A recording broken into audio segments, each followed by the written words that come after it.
Votre facture de chauffage, elle est décidée à l'autre bout du monde, par un détroit. Un simple passage maritime coincé entre l'Iran et la péninsule arabique, le détroit d'Ormuz. 20% du pétrole mondial passe par là. 20%. Et quand ça chauffe dans cette région, quand l'Iran sort les griffes, quand les navires n'osent plus franchir ce couloir, boum, les prix explosent, partout sur la planète. Les économies importatrices vacillent, les gouvernements s'affolent, vos factures d'énergie s'envolent. Mais voilà ce que personne ne vous dit. Pendant que le monde entier panique à cause d'Ormuz, il y a un pays qui lui sourit. Un pays qui regarde cette crise depuis son canapé les bras croisés, avec une sérénité déconcertante. Un pays dont les revenus explosent exactement au moment où les autres souffrent. Ce pays, c'est l'Algérie. Pourquoi? Parce que l'Algérie a quelque chose que les géants du Golfe n'auront jamais.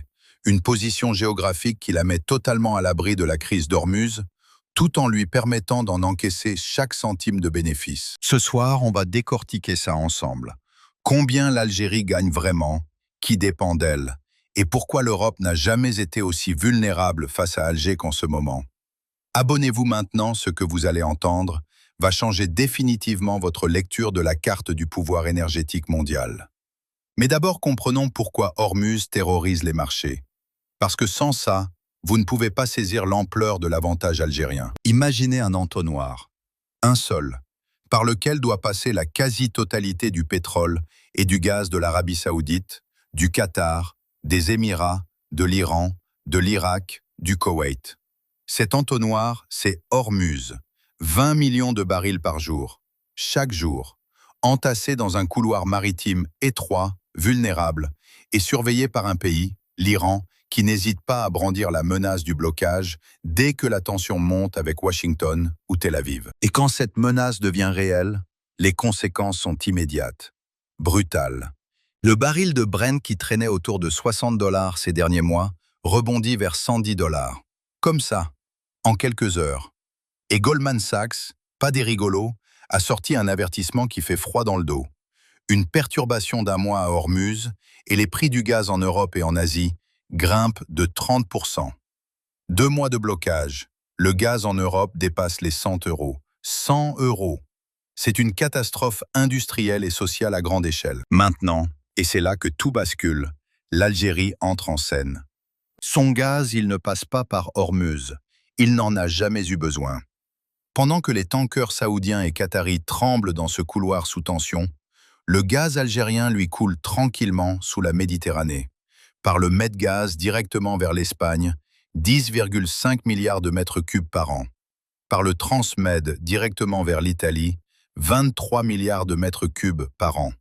Sans oublier les terminaux d'Arzuf et de Skikda, des mastodontes sur la côte méditerranéenne. Des tuyaux sous-marins que personne ne peut bloquer.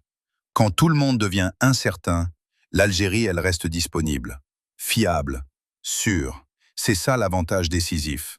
Et on n'en est qu'au début. Les chiffres. Parce que les chiffres, ça ne ment pas. L'Algérie, 10e producteur mondial de gaz naturel, 7e exportateur mondial, 12 milliards de barils de réserves pétrolières, 3e rang africain. Sa production de gaz, entre 100 et 105 milliards de mètres cubes par an. Et l'essentiel de tout ça part dans une seule direction, l'Europe. 35 milliards d'euros d'exportation vers l'Union européenne chaque année. L'UE capte près de la moitié de tout ce que l'Algérie exporte. Traduction, l'Europe est le client numéro 1 de l'Algérie. Et l'Algérie est devenue un fournisseur absolument irremplaçable pour l'Europe. Les deux ont besoin l'une de l'autre, mais pas de la même façon. Et on y reviendra.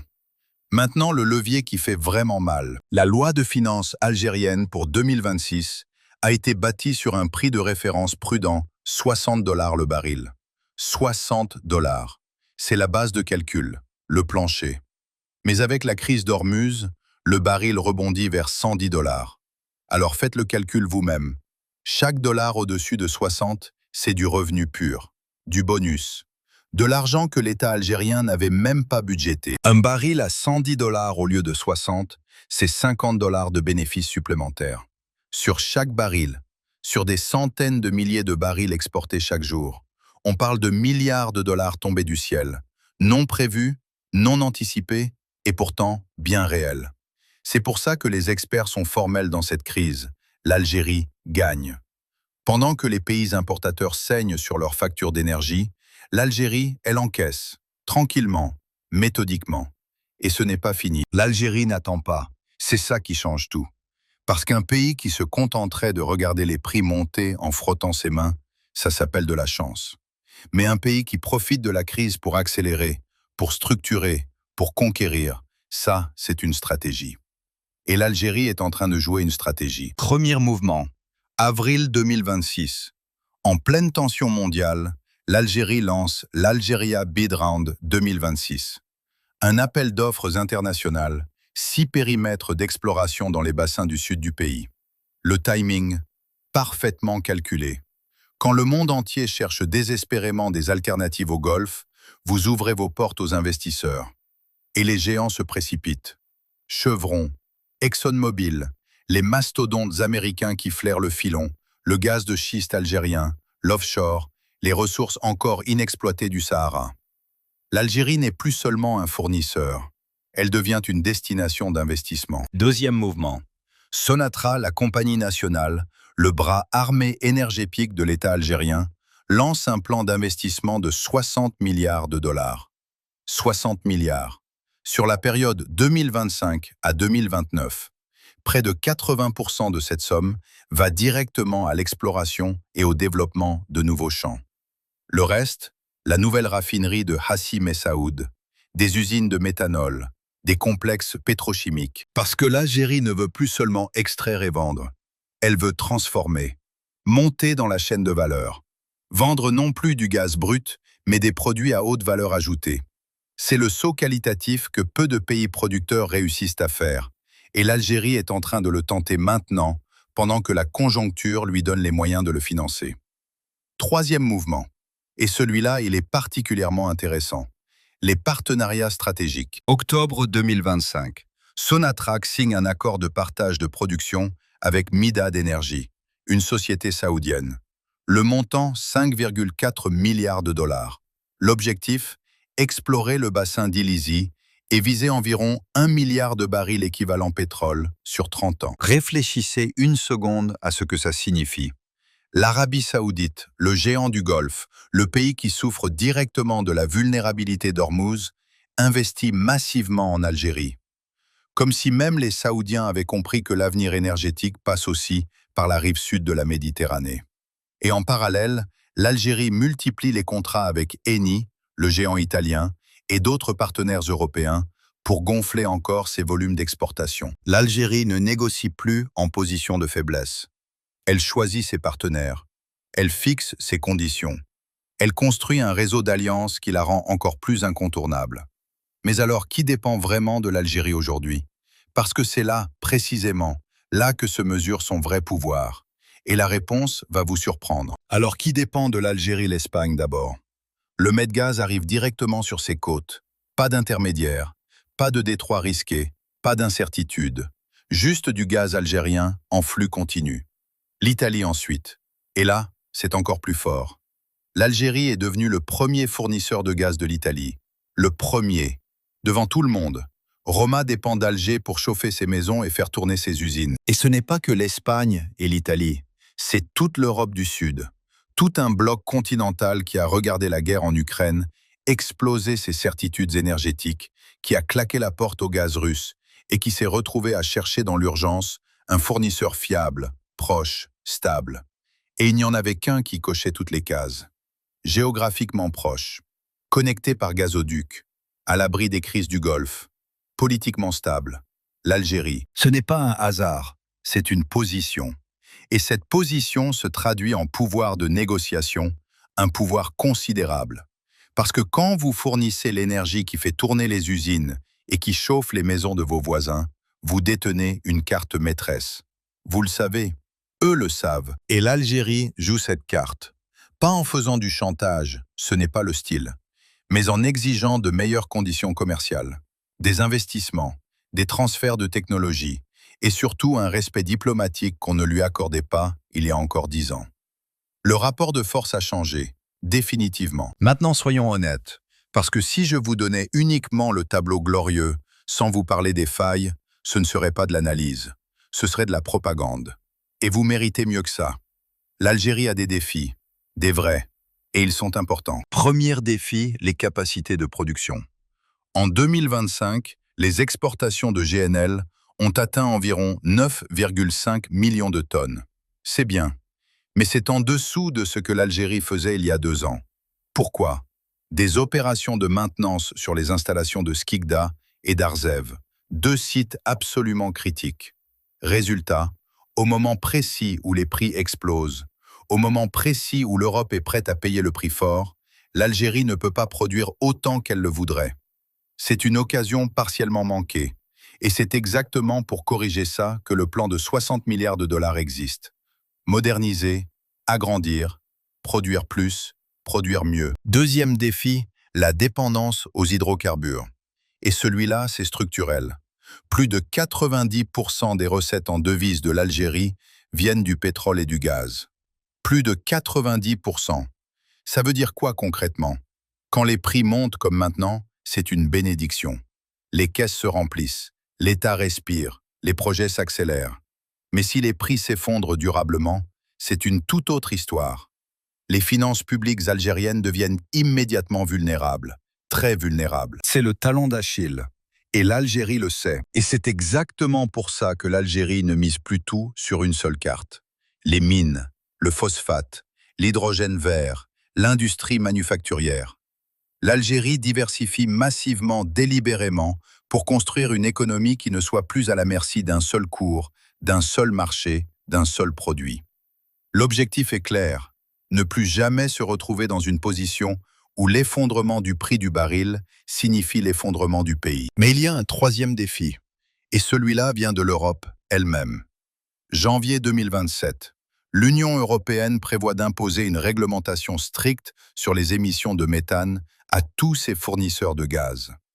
Toutes les entreprises qui exportent du gaz vers l'Europe devront se conformer à des normes environnementales drastiques ou perdre l'accès au marché. Pour l'Algérie comme pour d'autres grands producteurs, ce calendrier est jugé beaucoup trop serré. Alors qu'est-ce que l'Algérie a fait? Elle n'a pas subi, elle a agi. Aux côtés des États-Unis, du Qatar et du Nigeria, elle a co-signé une lettre formelle adressée directement à l'Union européenne pour exiger une révision du calendrier. Une coalition de fournisseurs majeurs qui dit à Bruxelles « Ralentissez, ce n'est pas réaliste ». Et Bruxelles écoute. Parce qu'elle n'a pas vraiment le choix. C'est ça le vrai marqueur du pouvoir algérien.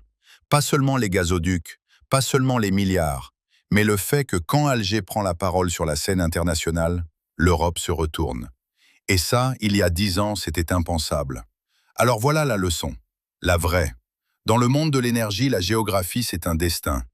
Et l'Algérie, elle a hérité d'un destin exceptionnel. Des réserves colossales sous ses pieds. Des gazoducs qui traversent la Méditerranée et que personne, absolument personne, ne peut bloquer. Et une position géographique qui la place à des milliers de kilomètres des zones de tension du Golfe. Ces mêmes zones qui font trembler les marchés mondiaux chaque fois que l'Iran claque la porte. Regardez ce qui se passe pendant une crise d'Ormuz. Les producteurs du Golfe, l'Arabie saoudite, le Qatar, les Émirats, voient leurs exportations menacées, leurs tankers immobilisés, leurs revenus incertains. L'Algérie, elle continue. Elle livre, tranquillement, régulièrement, au prix fort parce que la crise fait monter les cours, mais sans aucun des risques qui paralysent les autres. C'est la position la plus enviable qu'un producteur d'énergie puisse occuper sur cette planète.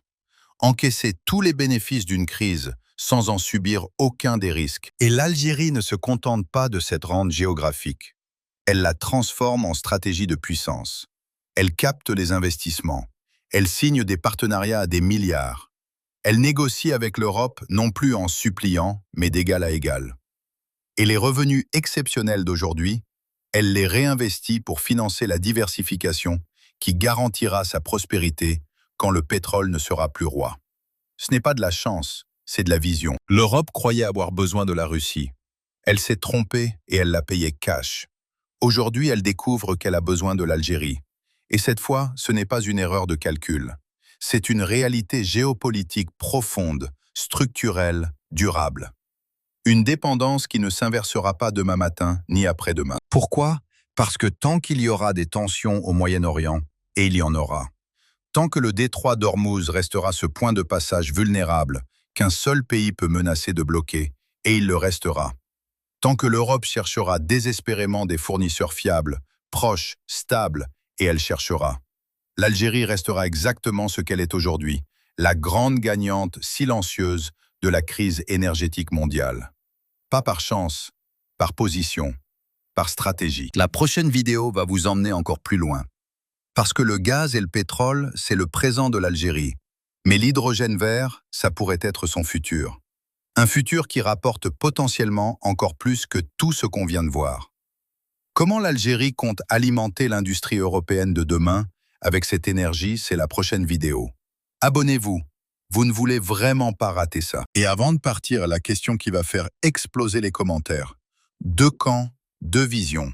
Est-ce que l'Algérie doit profiter à fond de cette crise pour imposer ses conditions à l'Europe, jouer dur, maximiser chaque centime de pouvoir, ou est-ce qu'elle doit rester un partenaire modéré, fiable, qui joue le jeu du long terme?